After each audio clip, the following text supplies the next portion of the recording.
Hello everyone, in this video I'm going to show a step-by-step tutorial on how to enable notifications email only on Bitget account.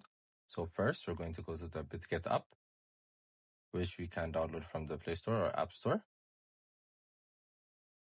So once you're there, since we're logged in, we're going to click on the profile icon on the top left corner. Then again on our profile. Then we're going to go to the notification section.